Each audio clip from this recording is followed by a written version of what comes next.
What's going on, everybody? Welcome back to the Andrew Thompson Interviews YouTube channel. I am Andrew Thompson, and my guest this week is Mr. Heavyweight Hustle himself, D1 recruited college football player Calvin Tankman. Calvin, how you doing today, sir? I'm good, man. It's a pleasure to be here. I appreciate you, taking the time to come do this. Just now to kick things off, I know you've had two matches thus far over the past month and a half. What has it been like to get back in the ring? And I gotta hear about the GCW show and what it was like for you to be wrestling in that outside setting.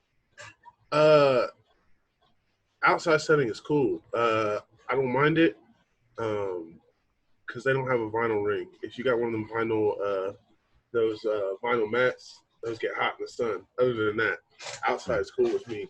But that GCW show is special because GCW is a place that like everybody and their moms in the wrestling business wants to get on with them, and so it's a place that I definitely had my eyes on for a while. Like if you go back, you can look. Last year, the NGI that they had in Chicago, the deathmatch tournament, I was there in between rounds cleaning up glass, just trying to get a spot. You know what I mean? So it was cool to me that when I finally got that call and the opportunity, it was in Indianapolis. See, like, because Indianapolis, I didn't grow up there. But basically, as soon as I was old enough, I was there 3-4 days a week. Lived there for a little while, like either that or living there on the weekends. Like that's where I was training. That's where I was going out for all my shows. So like that's really like my home base, especially for like my wrestling fans and stuff like that. Like they've seen me since day one. So it was really special to finally get that like opportunity on one of the bigger indie companies and to have it right there at home. It meant a lot to me. And just staying on the topic of GCW, I know you're going to be at their homecoming show coming up. I think it's July 25th and July 26th. I think it's a two-day event, Sure. if I'm not wrong. And then I really wanted to get your thoughts about this. They recently announced that ACH is coming back, and he's not coming back, but essentially coming back to wrestling after a several month hiatus away from the sport. And I just want to get your thoughts about basically social media rallying behind ACH after what occurred last year with his exit from WWE, and it was a lot of black talents that came together on social media, and they really like stood behind ACH when GCW announced that he had his couple of detractors who had something to say about him stepping away from wrestling. And just wanted to get your quick thoughts about that. Uh, Basically, I'm with it. Like, I don't know about all the other stuff that happened like after his release, but like, if you saw the T-shirt, and you know what I mean. Right. He had a legitimate point, and if anything that we've learned since he's left is that like racism is really out here, and this stuff is really happening for people that aren't experiencing it, that can't that don't have our skin tone to be able to experience it. So that's the thing that I tell a lot of my friends. It's like, if I'm at the grocery store and I experience racism, like some lady uh, hits my door with her grocery cart, and I say, "Hey, chill," and she tells me to go back to Africa, or you know what I mean, some Right. off the wall stuff like that. That happened to me. Nobody else around me is going to see that. You're just now seeing it because of social media, because there's a camera I can record and I can catch you in that moment. You know what I mean? So like now is the point where people are starting to realize. So like we weren't there in his shoes. We don't know everything that happened. But what I do know is that shirt was uncalled for. It was ridiculous. And he had a right to say something. He had a right to be upset. So that was a point where, you know what I mean? He should have had more support. There should have been more people there for him then. So after that, I don't really know what happened. I know he took a hiatus because it was getting to the point where he couldn't deal with it. Mentally with you know what I mean, everything on Twitter and everything, news sites constantly being dragged into the drama and everything else. So like, I get that. I don't know him personally, but every account, like basically people that I associate with him, but I've never met him. So every person that I've ever talked to about him has, you know what I mean, has a glowing response about him. You know what I mean, like that he's just a good dude, that he's funny, he's great to be around. You know what I mean? Right. So like that he's got a good heart, and that was before all this stuff happened. You know what I mean? I knew all those things and I heard all those things about him. And then you see what he can do in the ring, and without a doubt, he's one of the most athletically gifted talents in a wrestling ring, or to be in a wrestling ring, period. And his in-ring work speaks for itself. So I hope that everything's better for him, and he's in a better space mentally because, you know what I mean? Right. He's one of the most talented individuals I've ever seen. I definitely agree with your sentiments right there, 100%. I don't know ACH personally. I never had the opportunity to meet him, but I definitely know that he's for sure one of the top wrestlers out there, and a lot of people are willing to back that. A lot of fellow professional wrestlers are willing to back that. But before the whole pandemic started, I know you were going to be announced for. Well, I know you were announced for GCW for the culture. I think that was going to be what was one of the most anticipated shows of that whole WrestleMania weekend in Tampa. Just showcasing so many black talents, man. So many top tier, like just like just elite professional wrestlers. And it was just going to be like a real showcase of what a lot of promotions and companies will be able to see, and even independent promotions that will be able to book these talents more will be able to see just how many black talents out there that are so like just on that upper echelon of professional wrestling that they didn't know about yet. But yeah, how excited were you for that show? Did you also have some other stuff lined up for Mania weekend in Tampa? I didn't. I had some things that were maybe for Mania weekend, but that was really my only real booking. And it was going to be my first Mania week. So I was really excited for that. It really sucked that was taken away because that was going to be a big thing, not only for me personally, but for Black people in wrestling in general. Like it's something that like has never been done. You know what I mean? Like within our lifetime. Well, maybe I won't say within our lifetime, but just a little bit past our lifetime in the 90s. I mean, we still had photos where they couldn't have more than two of us on the show. So the fact that not only did we have our own show, but we had our own show that had such a good reception and was selling so well, proved that it wasn't just it's not just we're blacks, they're blacks, so we feel bad for them, so let's give them a show. No, it's these are young black brothers and sisters who are really damn good at what they do, and they can draw a house. So let us give them the opportunity to prove that they can do that. You know what I mean? And so, like, that's another thing that I got to give it up to Brett in GCW and AJ Gray also. Like, they saw that was needed, and they put that to work. And let me just say that I don't know if they necessarily get the respect they deserve because everybody looks at them like the outlaws, you know what I mean, of pro wrestling. But GCW really, like, they really care not just about their talents, but they really care about people in general. Like, that's the thing I've noticed about their shows. It's like, it's a family, whether it be in the locker room or the fans that are there that are at every show that travel across the country to be there at these shows. You know what I mean? Like, they really care. And so Brett is a person that, like, you know what I mean? He's got black brothers and sisters in the locker room. I don't know where he grew up or anything of his background, but I know that Brett genuinely cares. And for someone that, like, this sounds like for someone that I guess in most society's eyes wouldn't necessarily have to. He's a middle-aged white guy. He didn't have to help AJ Gray put that show on. You know what I mean? But he wanted to do that because, you know what I mean? He saw brothers and sisters and people he cared about not getting the opportunities. And AJ had the idea, and he was like, you know what? I support you. I'm with it. You know what I mean? Let's do it. And so not only did they do it, but they did it big. And it was a shame that was taken away from us. And going back to that GCW show back in June that you were on, man, it seemed like you caught a lot of people's eyes, like from that specific show, because there were I saw a bunch of gifs and a bunch of like short clips of you that were going around on social media. Like, just from your perspective, like, what was the feedback like? Because I know it had to be crazy. Yeah, it was something that, like, I wasn't really like ready for. Like, there's a lot of like it all just came all at once and real fast. Like I expected people to like care about what I did, but not to that extent. You know what I mean? Because, like, really, to be honest, some of the stuff that I've been doing that you've seen in the ring, like, this isn't like new stuff for me. It's stuff that I've been doing. You know what I mean? Mm. So it's one of those things where like it just took the right show for the right people to see you. Like it wasn't, you know what I mean? Like once I got to a show like GCW where there's so many people that watch it, so many hardcore wrestling fans that watch it, then that opens a whole new set of eyes to see what I'm doing. You know what I mean?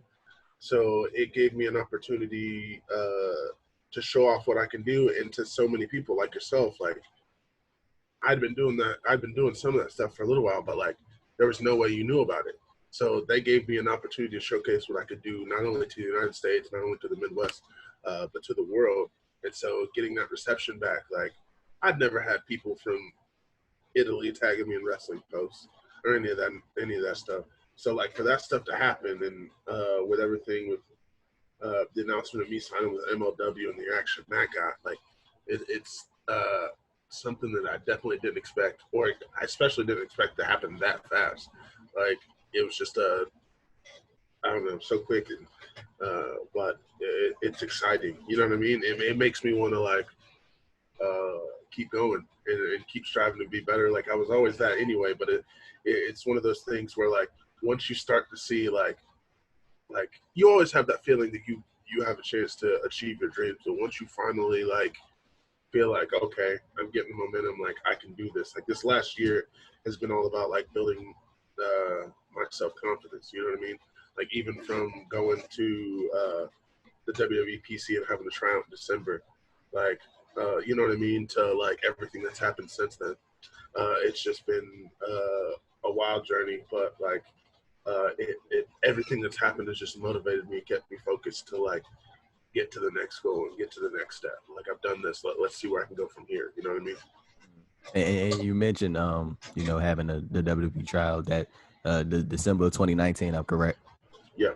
Yeah. So what I've heard from a lot of people that you heard a lot of the wrestlers go on podcasts and they talk about, you know, being a part of the WWE trial, and they talk about like how it is very now I want to say like it's like, you know, some very like trying and, you know, difficult thing to do, but a lot of people have said it is kind of make you sweat, or say that for lack of better terms. Like is that kind of like the gist of the trial? Like do they, you know, they put you guys through a lot? Yeah. I was in there with a guy that was a bodyguard for Drake, with another female that was I think she had NCAA record in one. It was like 100-meter dash or 400-meter dash or something like that. She's the NCAA record. We had Ill Will Brooks, championship level Bellator fighter. You know what I mean? And these people are struggling with this workout. Mm.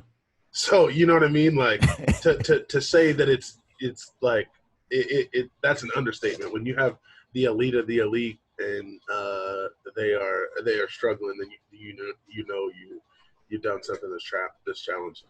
And one of the first things that William Regal said to us is that he's never had to do any of this stuff for a job, and he didn't think that he would have been able, basically he would have been able to do the things that they ask you to do in the tryout from you know what I mean? They just kind of they really push you, you know what I mean? Whether it's unprompted promo randomly that you didn't know you have to do, or you know what I mean? Mm. Or from weightlifting to multiple training sessions in the ring for hours at a time. You know what I mean? Like we would have to be dressed and ready in the PC, ready to go, dressed at 9 a.m. and we didn't leave until after 6 p.m. Jeez. And we just had an hour break for lunch. You know what I mean? Like it wasn't like we were those 3 or 4 days we were hustling, and so like by that third day, like you hardly getting out of bed. You know what I mean? Like it's a struggle. And you know, going back to, you know, real quick to the social media, you know, positivity and, you know, just the overall reaction you got last month. And you know, it wasn't very long after that, you know, when MLW announced that you had signed with them.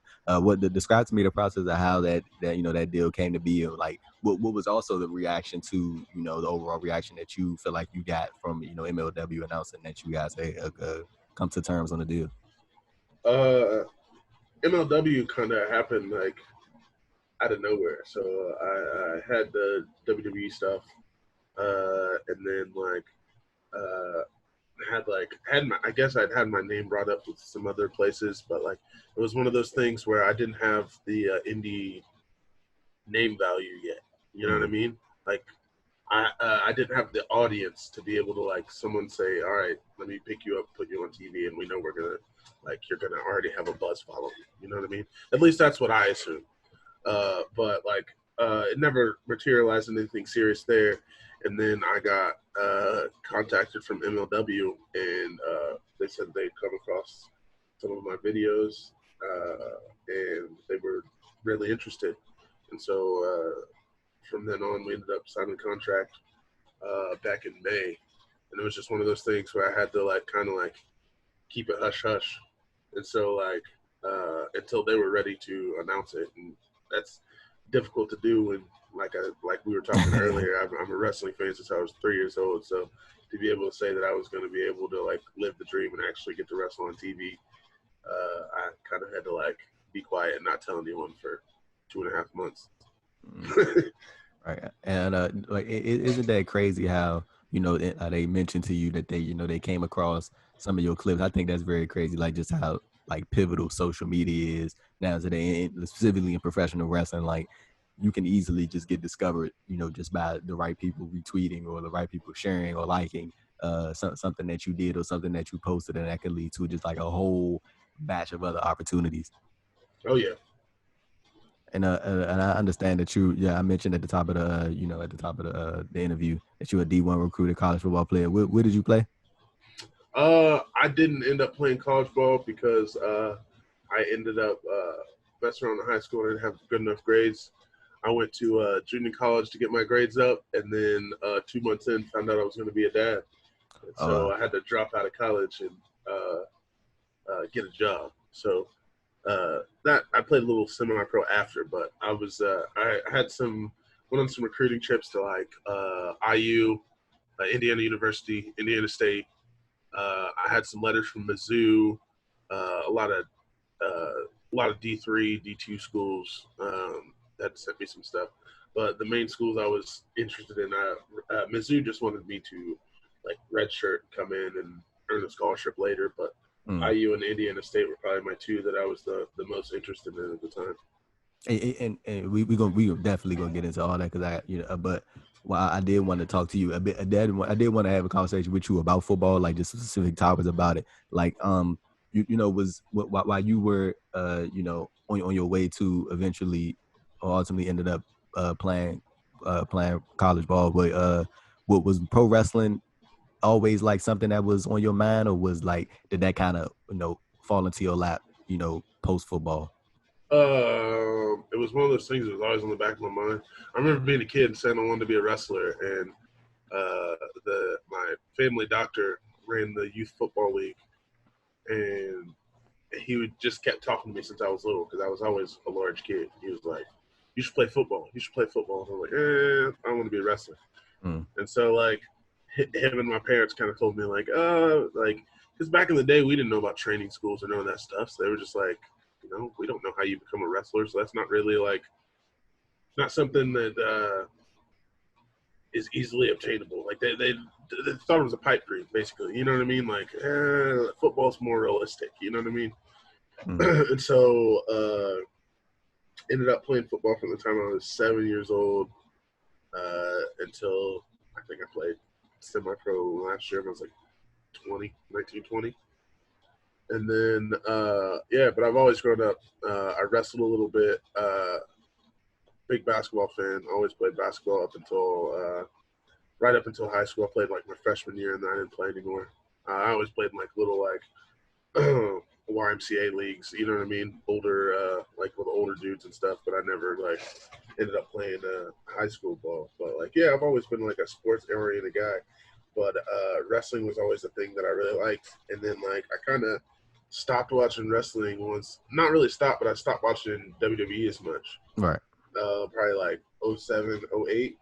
Because that's when TNA really started popping and was on TV, like big TV. Like I remember watching TNA when they were on the Fox Sports, like local channel. You know what I mean? Back when they only had 30 minutes or an hour. and I'd come home from school like they were on the weirdest time too. It's like 3 p.m. here, 4 p.m.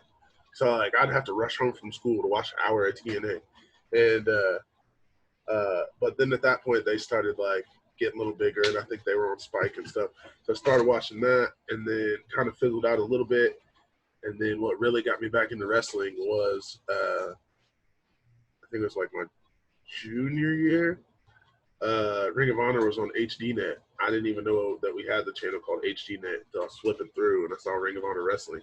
And I'd heard of it from like watch it or like whenever we go to the store, I'd always go to the magazine aisle as a kid and I'd look at the wrestling magazines.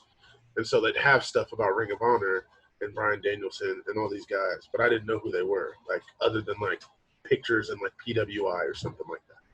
So I was like, oh, I've heard of this. So I watched it and I saw like Kings of Wrestling, Dark City Fight Club, you know what I mean? The Briscoes. I saw Tyler Black. I saw like, you know what I mean? Kevin the episode, I can tell you the exact episode that I first watched was the episode after, I think it was maybe it's their final pay-per-view of the year, but I think it was right after that, right after Kevin Steen turned on El Generico. So the first thing I saw, or one of the first things I remember vividly seeing, was Kevin Steen beating the absolute tar out of El Generico with a chair in a way that I've never seen in my life. And just him being covered in blood. And I was like, all right, I'm in. Like, you know what I mean? And then later on, I ended up seeing the rest of the wrestling and everything else. And I was just like, you know what I mean? I was hooked. So, like, I wouldn't watch WWE or any of that stuff, but I would tune in to Ring of Honor every week.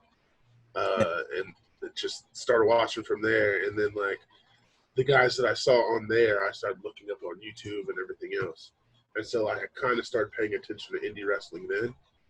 And then when I was like 20, I looked at my daughter's mom, and I was kind of like thinking about it. I was like, what would you think if I decided to become a wrestler? And she was kind of like, well, I mean, that's what you want to do. I'll support you in whatever. But yeah, she didn't really seem. Yeah, she was cool with it, but she didn't get wrestling. She didn't like it. So I kind of ended up doing that, and then met a friend at work, and we were both wrestling fans, and we talked about it and researched wrestling schools, and ended up driving up to Indy 3 times a week to get trained. And you know, just you know, quickly going back here to the topic of, you know, college athletes, do you think it's kind of long overdue, you know, that in the near future, like, they'll be able to profit off of their likeness? Because, you know, we see some of these big time schools, and they're able to make these, you know, jerseys and, you know, sell t-shirts and stuff with these athletes' names on them, these people's names on them, but they're not able to, the athletes themselves are not able to profit. Do you think it's like just way long overdue that this is, you know, about to happen maybe within the next, you know, 2 years or so? Oh yeah, you remember the NCAA games? You know how those used to sell? Reggie Bush and all them boys were on the game with their stats just as good as them, but it would say halfback number 5. We all knew we were playing as Reggie Bush. I would edit the names and change their names. Right. So it was one of those things where it's like, how much money did you make off of somebody wanting to play as USC in 2004 off of that game that Reggie Bush didn't get paid? You know what I mean? How much money are they making off of him? And then they'll turn around and cancel him and call him a terrible person if he takes some money from a coach so his mom can keep her light bill on. You know what I mean? Like, some of these people don't have any, because you got to think about it. Like, some of these kids, they from impoverished areas. Like, they from the hood. They ain't got money. Like, the only reason they're going to this college is because they were really good at sports. So if their parents didn't have enough money to put them through college and they're struggling on their own, if you fly them across the country, and sports is a full-time job in college. Like, you got to wake up 4 or 5 in the morning, get to practice at 6 a.m., and then get done with practice, shower, and get to first class at like 8:30. You know what I mean? Be doing class all day, then do practice after, and then you got study table and everything else, and weightlifting and everything else. So it's like, that's a 10, 12-hour a day job to go to college and play football. So they don't have time to have a job to take care of themselves. So it's like, so you want them to do all this, but you know what I mean? You can't take care of them. You can't make sure that they got clothes on their back and food in their stomach. And it's something similar to what you just said. Like, we've seen, like, I've seen at least 3, 4, or 5 different, high ranking college basketball high school, college basketball recruits talking about how they're going to go to a HBCU instead of going to, a predominantly white institution. Do you feel like that's a trend that is going to stick? And like, if it does continue to stick, what do you think that is going to do, like, for overall college sports, if you start to see like so many high ranking potential college athletes, like, deciding to go to historically black college? I know you'll see a bunch of HBCUs with national championships probably. Yeah, right. For sure. For sure. So, and I mean, that's a good thing because, like, okay, so living in Indiana, right? There is everybody. It's predominantly white, right? Yeah. So you hear things like people just being uneducated on things, like saying like one of the things I heard growing up is people saying things like BT is racist because if there's a white entertainment television, then here they go with that. Then we would be upset. But here's the thing: like, they don't understand that, like, we had to make our own TV station just so that we could have our own TV shows with us in leading roles, like, to tell our story on TV, something that we related to. That's totally different than just being like, oh yeah, we're cool on all these, but we need one. You know what I mean? Like, that's a different thing. And it's the same thing with HBCUs. It's like, we weren't allowed to go to other colleges, so we had to create our own. Right. And then now that we have these top tier athletes that are of African American descent, they're going to these other schools and generating billions of dollars for them. Why not? When you know you're not going to be making any of the money, why wouldn't you go to a school that you want to succeed, that's historically helped people like you and people in general, you know what I mean? And have been underprivileged and all those other things. Like, why wouldn't we? Like, why is it that, you know what I mean? Like, these other schools have so much money to do all these other things, and like, you can't even get an HBCU on a TV deal. Like, you know what I mean? Like, how often do you see an HBCU play on college football game on ESPN? Probably when it's like the March Madness tournament and they're playing against one of these big schools in the first round or something college like that. Football, you don't see it till like you don't see it till like championship week when they have all the conference championships and they don't show it. Or you might see 1 or 2 games a year if it's like a Thursday night or like a Wednesday night and they got an HBCU game going on. They'll put one on there, like one of the small colleges. But like, it's just one of those things where it's gonna create a bunch of revenue within our community, and it's only gonna do good. And it's gonna spread out the wealth because you're seeing North Carolina, and if you're talking about basketball, you're talking about North Carolina, you're talking about Duke, you're talking about Kentucky, you talking about Kansas, you talking about Syracuse, all these schools. Think about how much money that they made off these students for so long. Syracuse is probably still making money off Carmelo Anthony jerseys. They definitely are. They definitely are. So imagine if we would have taken some of that and helped grow these HBCUs and help them have the same type of opportunities and ways to help as some of these other colleges. So it's only a good idea, in my opinion. It's only going to help. I really feel like we, like, just as a people, we as Black people are really starting to realize the power that we have. Like, it's kind of, it's taken a not like, I don't want to say like a long time. I feel like people have always realized the power we have, but I feel like we collectively are starting to realize the amount of power we have. And if we come together as one, then, we can really, shake a lot of shit up.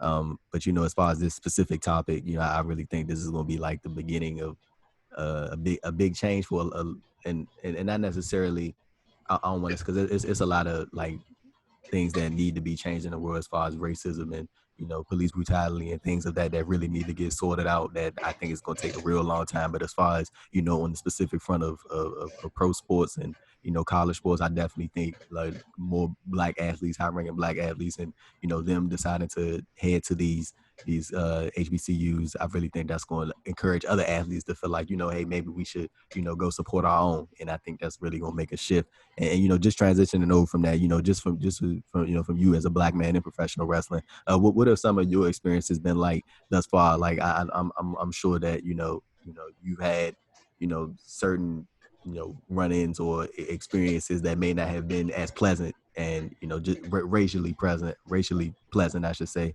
But yeah, just if you're willing to share, like, what some of the experiences that you've had thus far. One of my first matches, I had a fan tell me to go eat another bucket of fried chicken. Wow. Now I was a heel, but like with that happening, no, I ain't saying that's cool, but I'm saying like I wasn't antagonizing him, but he was ignorant in the facts and shouldn't have said it. But it's one of those things where like that was like literally within my first 3 matches. So like I was trying to be a heel, and I was yelling at him, and he said that back, and he like stopped me. You know what I mean? It was one of those things where I was like, wait, he really just said that? Right, you really like, just it said took me out of everything. Yeah, and then I've had someone call me a monkey. So can I just add, like, these are fans too. These aren't even like workers. I just wanted to add this in real quick. I ain't mean to cut you off, but like I just like isn't it crazy like how people like really think that they can just say these things, with no type of repercussions? Like it's kind of the same thing like how I kind of view social media, like how people feel like they can, just say this to this person and say this to that person without any type of, backlash or It's because they I don't know. I kind of feel like at the same time it's kind of like you being childish. Like you ain't got like nothing else to say to contribute to the conversation, or like you get caught being wrong or something. You can't talk your way out of it. So instead you just try and end the conversation by insulting the other person and like trying to hurt them. But in reality, you just make yourself look ignorant. You know what I mean? All right. It's just like that's the thing that always comes to my mind. It's just like for you to do that type of thing, it's just ignorant. And that goes for like any word. Like I'm the same way. I was having this conversation with my friends, right? About the F word and how gay people or the LGBTQ community, how that offends them. And someone was saying, well, I don't mean it like that. So blah, blah, blah. And I just grew up saying it. And I said, listen, you are no different than a guy in the 1950s who said N-word this, and could have been saying like N-word rig or this or that and the third, and wasn't necessarily trying to be racist or saying it as a black person. That'd be like, oh, I didn't mean it that way. It's like, it doesn't matter. It offends someone, so don't say it. Like if someone tells me it offends them, and I can like remove a word, like it's just one word. You know how many words there are in the dictionary that I could use other than that word? Like, why would I feel like I need to say it so bad that I need to put like one word ahead of somebody else's like feelings or how that makes them feel? You know what I mean? So it's like one of those things where it's like, why do we? I just don't understand the thinking behind it. You know what I mean? Any stuff like that. And going back to what you said about how how the people in the crowd made the racist remarks towards you. It's kind of crazy because I was a while back I was listening to this interview that Rocky Johnson did, who unfortunately passed away. He did this interview back, it was I want to say like the fall of 2019, and he was telling these stories about like some of the stuff that promoters used to say to wrestlers and stuff like that, and he would hear from people, and like he was telling this one story about how the promoter asked one of the wrestlers to like walk down to the ring with like watermelon and stuff like that, and like just like this real like absurd, obvious racist stuff. But like obviously back then, if you weren't willing to do it, you wouldn't get booked. Like and that's kind of how he how he put it. It like I like anybody that's listening to this right now, I highly encourage anybody to go seek out that Rocky Johnson interview. Like it's real good. But for those of you who haven't seen Calvin wrestle, probably one of the most athletic, charismatic, intense dudes that you'll see in the ring. Does all that come naturally to you, Calvin, or did you have to like of course you had to learn and develop these things, but like as far as like some of the charisma and you just being intense in the ring? Like did that all just come naturally, or did you have to like slowly incorporate that stuff into your game? It's one of those things that was always there from like football. Like that's how I am Oh, on the right. field. Like when I hit somebody, it's the same thing. It's just that surge of emotion. Like two of my favorite players as a kid were Ray Lewis and Chad Johnson, and Chad Ochocinco. Charismatic and Right? intense. There it Yeah, is. Right? yeah, right there. Chad Johnson would tell you what route he was running and then kill you on it and then laugh at you while he was doing it. Like, you know what I mean? Like that's another level right there. Like that's why he was one of my favorites. Because like I don't know, he was just always like they have you. I used to be a heavy NFL Network fan, and they had this show called Mic'd Up where they just had him like mic'd up the whole game, and he's just talking to the corner. And he's like, "Man, it could be me, you in a phone booth, and I'm still gonna get over." Like just talking all kinds of trash, all kinds of stuff. And literally, he walked up. And he said, "Watch the slant right here." And dude said, okay, right." He literally told him exactly what he was going to do. He cut and faked to the left and went to the right. Dude slipped and fell, and he caught it and went like 30 yards. And then laughed at the dude when he went back up. I'm like, man, like, this is, like, I don't know. So when I was a kid, I was steady trying to beat Chad Johnson. Terrell Owens was another one. Both of them.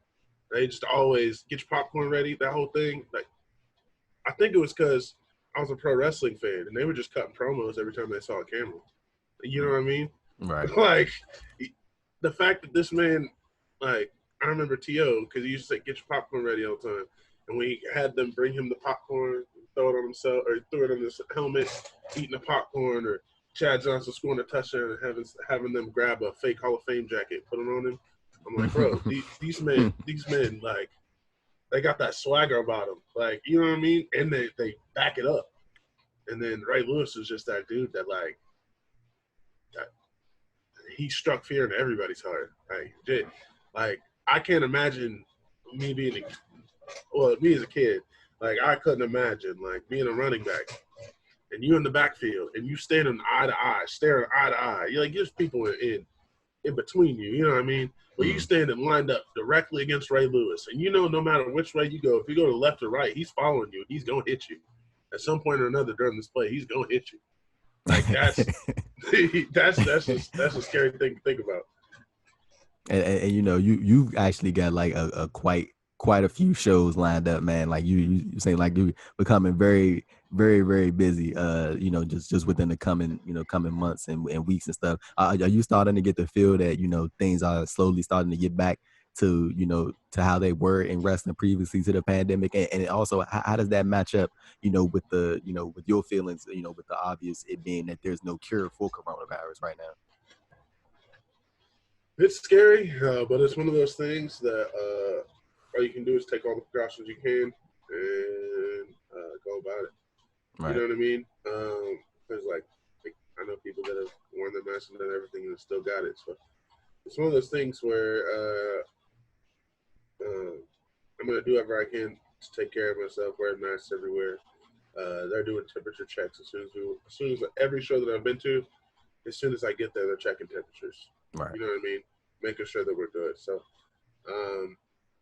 I don't necessarily like. I'm happy that I'm getting back to wrestling, but I hate the circumstances that it's under. Right. Rightfully so. Yeah, but I'm hoping that things get better. I'm hoping we can get to some type of normalcy at least by 2021. And we talked about it earlier how there's like a lot of attention coming your way, positive attention coming your way from professional wrestling. Like, would you ever be interested in doing something like, like PWG's bowler tournament, or just maybe even possibly doing any type of New Japan shows or anything of the sort? Like we know, I know Tom Lawler's with MLW, and he's doing the lines break collision shows for MLW. So obviously, he's doing the lines break collision shows for New Japan. So, obviously it's a possibility of, some type of crossover right there, or, like, would any of that stuff be of interest to you? Yeah. Now that, like, it hasn't happened yet, but obviously I know I'm going to wrestle on TV soon. So now that that's checked off the bucket list, the next thing is to wrestle in Japan. Like that's one of my biggest things. And it's funny you also mentioned PWG, because I was talking to Lee Moriarty, who I don't care if he says it or not, he is or one of the best wrestlers in the United States. Um, and we kind of had a little joke where we said we got to bet to see who can get to PWG faster. So definitely on my bucket list too. So I'd love to. There's a lot of places I want to travel and visit that I haven't had the chance to. So definitely would love to get out to the West Coast, but PWG specifically. And you know, we also talked about earlier about you being a father. How has being a dad, you know, changed you professionally and personally, and sort of, you know, shifted your focus? You know, if you weren't already, you know, super locked in and super focused. Just in general, it's caused me to grow up a lot. Like I can't do some of the stuff that everybody else be doing. That's my age. Like I'm 25, right? But my daughter's 6 years old now. Like she's she started first grade this year, so it's one of Oh, those that's things. cool, and congratulations. That's cool. Thank you. So it's like one of those things where it's like she's old enough to really pay attention to what I'm doing, how I do things. And so now I got to kind of worry about like if my friends want to go out and drink and do some crazy stuff, like I might go have like a beer or two, but I ain't gonna get drunk and I'm gonna go home. Like, Right. you know what I mean? Because like I can't be, as much as I love y'all, I can't be out wilding the same way because No, I I ain't feel trying you. to, you know what I mean? I feel you. So, but like I'm still young. That don't mean I don't have fun from time to time, but it's just shifted my focus. Like I have different focuses than everybody else. Like I'm to the point now where I'm thinking about it, and it's like I got 10 years before she's 16 and she's gonna be trying to get a car. Like I gotta pay for a car. I got, you know what I mean? I got 3 years after that to pay for college. You know, so like I'm over here thinking totally differently. Like I'm trying to like financially level up also, and I want to be able to create at some point. And this may not come from wrestling because I have a lot of other interests outside of wrestling, the things that I want to do. I want to go back to college and do a lot of other things. But that's good to hear, life's man. over. I want to definitely create some type of. I'd love to create some generational wealth so that I could take care of my kids as kids and all that type of thing, and make sure that I have the best for my family. But really, that's just my main goal right now. It's not like I'm not trying to get famous and mess around with a bunch of girls. I'm not trying to get famous just to be cool, like, or none of that. Like, I just want to make money doing what I love to do and be able to support my family and give my daughter the best life I can. That's honestly like real great to hear, man. Like just hearing how passionate you are about, you know, creating that generational wealth for your family. That's real big to hear, and that's like I think that should be a lot of people's mindsets. But you know, specifically, you know, talking about, you know, being a father again, I know there's like subjective opinions that people have about people becoming, you know, parents young, having kids young. But I feel like it's like a real blessing in being able to grow up with your kid, if that makes sense. Like if you get what I'm saying, like being able to, Yeah, you know, as they grow, you grow as well, and then, you know, of course, you guys just come up together in a way. And I think that's like the real beauty of, you know, having children young. And that's like, and then at that, you know, you get to still, you know, you mentioned you're 25 and your daughter's 6, so, you know, you'll be whatever years old when she, you know, gets her first car and stuff like that, and, you know, you'll still be in your youth to a certain sense, and it's still, I just think that's like real. I think that's just cool as hell. The fact that you'll be able to like enjoy that stuff, and, you know, you definitely. head along for the ride, man, and you feel good, and like that's like that's great. That's great to hear, and just, you know, I love seeing that type of stuff. She's a blessing, man. If it weren't for her, I would have got into a lot of trouble. I was out here wilding, doing all kinds of dumb stuff. So, It's uh, crazy how life works, right? yeah, But I feel like really, I feel like 2018 that's gonna go down as like a real underrated year of your career. Like you had a lot of matches, like a lot of matches in 2018. Like why do you think, like, after all the work that you put in that year and 2019, why do you feel like now is the time when people are like okay, this is Calvin Tankman. Let's sign him. Let's get him on this show. Let's get him on that show. Like after all the work that you put in, like in that specific 2018 year and 2019, like why do you feel like now is the time when, you know, you're really starting to, I don't want to say really starting to blow up, but like you get what I'm trying to say, like as far as like the social media attention and stuff like that. Getting the eyes on me, like all the other shows that were like bigger shows that had more of a following. Not and like AIW, like I did a scramble match with them in 2017, and then after that I wasn't back for a while, and then I showed up there because, and that was like the stuff that happened there. That was on my fault, it was a miscommunication. So I had to earn my way back. So I went there and I was showing up at noon to help set up the ring just to get a spot. And so it's one of those things where the fans saw me, but I wasn't broadcasted live yet. So like there was, the internet fans didn't see me. Or I'd have a one and done at this big company, and I'd do some cool stuff, and people would be like, "Oh, who's that new young guy?" And I'd never be back. They wouldn't see me again.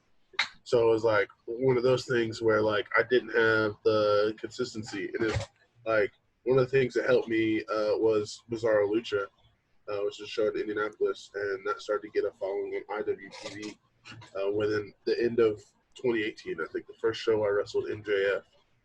In October 2018, and then we ran all the way through up until February or March, and in March of this year. And so, like, it was one of those where it got to the point where it was getting bigger and bigger every show. We were live streaming on IWTV, and a lot of people were starting to see that, and that's like one of the things that helped me like start like at least breaking out of the Midwest a little bit more. Then I started going to Jersey a little bit more. You know what I mean? It was just like the consistency of the hustle and letting the right people see you when they see you. Because like I can send out 10 million highlight videos, but these promoters at a big place like Brett Lauderdale probably has an inbox full of 10,000 wrestlers highlight videos. He doesn't have the time to watch them all. You know what I mean? He just doesn't. He's got so much other stuff going on. So like, the best way to get yourself booked is for them to see you work. And it just took time for like the right people to see me here to get me into this show. And then once I was doing stuff at this show, this person saw me here. You know what I mean? Like, it's just like, it's one of those things. It's wrestling. Like, it's just the right eyes to see you at the right time. It's like there's certain guys that wrestled on the independents for like 6 months and then were signed by the WWE before anybody knew who they were. You know what I mean? Like, I'm pretty sure, or they just weren't as big of a deal, but they got signed up really fast. And then you heard about them after. It's just one of those things where, like, they happen to be seen at the right person at the right time. And then they picked them up to build them into what they wanted to build them into on their show. Does that make sense? Yeah. I feel what you're saying. Yeah. So there's other guys. I could be mistaken. I know he did some indie work. But No Way Jose was like that, if I remember correctly. No, he definitely did some indie work. He did some indie work, but like then like they picked him up like that, and it was like, oh, this is the new guy. Who's this guy?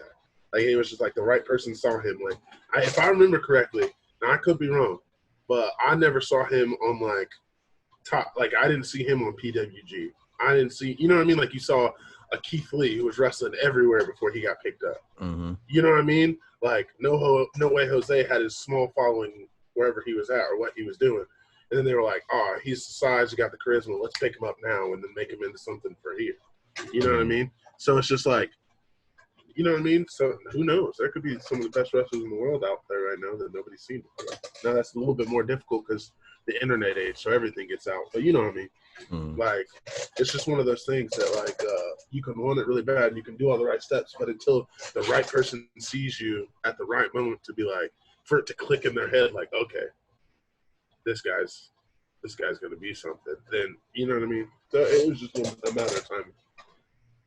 And lastly here, you know, before we wrap it up, I know just over the years, like yourself, guys like AJ Gray, Suge D, and you know several others, you guys have all like traveled in the same circles and like ended up at the same shows. Like how cool is it, you know, to be on that journey, you know, with these dudes, and then and you know, all of you kind of like rising up at the same time. And I think that's always been like a very cool thing about professional wrestling. Like I've interviewed I remember a while back I interviewed Nick Aldis, and he was telling me about how him and Stu Bennett and a couple of other guys were like, you know, when they started out on the independent scene, and you know, they were all coming up together, and it was just crazy to see how far all of them have come. Like Stu's a, you know, a movie star now, and Nick Aldis is, you know, basically, you know, I don't think anybody's going to dispute the fact that he's, you know, the man behind the NWA as far as, you know, the main character. And I think that's just crazy to see, like how yourself, and I mentioned yourself, AJ Gray, should be like, you guys are all coming up like at the same time, and you all kind of like not necessarily started together, but like you guys always like were in the same kind of circles as far as like the shows and stuff like that. And I just feel like it's real cool to see all of you guys kind of uprise at once. And it only makes me wonder, like, you know, maybe 5 years down the line, you know, you guys will be like on, you know, national television and stuff. Well, Suge's already on national television, but like you guys will be like, you know, these very, very spotlighted people on these national television shows, and you know, you'll be reminiscing about, you know, hey, remember when we, you know, did this and did that. I think that's like one of the real cool things about pro wrestling. Oh yeah, see, like the crazy thing about Suge, to me, Suge's one of my OGs when it comes to wrestling. Like, he's been doing this for a minute, and I first saw Suge on social media when I was training, and I followed him then, and I saw his match with Leo Rush when Leo Rush had just started. Like, he might have been a year in the business, and they had a match. I believe it was at Atlanta Wrestling Entertainment. It was a really good match. And I watched it on YouTube, and then I started following Suge, right? So fast forward a year and a half later, we have a show at IWA Mid South. He kind of talks to me for a while and helps me out, and then invites me out to eat. And so that was my first like actual like meeting with Suge, and like actually getting to meet him. And then like once I sat down and like ate with him, he just like the knowledge that like came out of his mouth, the game that he spit to help me in just in a Waffle House. You know what I mean? We just chilling in a Waffle House with a couple of the dudes, and just sitting there listening to his stories and like trying to learn. And every time I'm around him, he's helping me out. Like, like even on like Suge's been there when he didn't have to be. Like, a promoter asked me to cut a promo, and Suge just follows, and he's watching behind the cameraman, and then he'll be like, "Try this," or "Do this," or "This might help you." You know what I mean? So Suge is someone that like, no matter what he's doing or where he's at, he's always made time to help me. And so I'll always have love for him. AJ is another one. I met him when I was like, my first road trip out of state, actually. We went to, from Indianapolis to the now defunct Nova Pro in Northern Virginia, then to New South in Alabama, and I met AJ at New South in Alabama, and we've been cool ever since then. So AJ is one of those dudes that like, I'll hop on Xbox and he'll hop on my party just to talk trash every once in a while. Because AJ is wild, so he's always saying some off the wall stuff that just cracking me up. And you know, there it is. For you heard it from the man himself. That's gonna wrap it up, everybody. I'm Andrew Thompson of the Andrew Thompson Interviews YouTube channel. This is the one and only heavyweight hustle, MLW talent, independent star, Calvin Tankman. Calvin, any social media you want to plug, merchandise? I know you got a YouTube channel that's up. The floor is yours. Plug anything you want to. I'm gonna make sure to plug everything in the description of this video. Bet. So we got Twitter and Instagram at Calvin Tankman. Facebook page, I got a little athlete page, facebook.com/Calvin Tankman1. I got some shows coming up. We got next weekend. You got 3 chances to see me. We're gonna be Booked and busy. Booked and busy. 24th, we in the Louisville area for Paradigm Pro. They're doing their heavy hitters tournament. First round matchup is me and Tom Lawler, UWFI rules.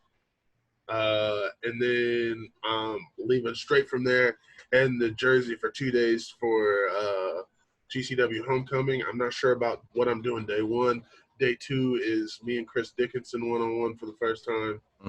And then August 16th, we'll be back in the New Jersey area, but for Violence and Suffering. Shout out to them, Isaac, and everybody over there. They're good people. And they got me wrestling Homicide. And so that's another match that I'm really excited for, because a lot of people don't know. But when I was back at IWA Mid South, Eddie Kingston had some issues and ended up not being able to make it. And so Homicide kind of got me to turn on my tag partner, and we won tag titles together, and then he never showed up again. So this is one of those things where now he's seen me when I was real green in the year in. So now here I am almost 5 years in, and the boys don't turn to the man. So we're going to slug it out and see what happens. There you go, ladies and gentlemen. Make sure you go buy all of his merch. Go buy everything. I'm gonna make sure that ProWrestlingTees.com/Calvin Tankman. There you go. Don't want to forget about that one. There it is, man. Calvin, I want to thank you for your time. It's always appreciated greatly. It's always cool to see black men and women in professional wrestling thriving, doing their thing, and then more importantly, just thriving on the outside life as well, outside of the sport. I love it. It's always great to see. Keep putting on, man, and taking yourself to new heights. I know there's a lot of people out there rooting for you, including myself. So keep doing your thing, and we are proud of you, man. Hell yeah, bro. Thank you so much, man. It is, ladies and gentlemen. I'm Andrew Thompson. This is Calvin Tankman, and we are out. Peace.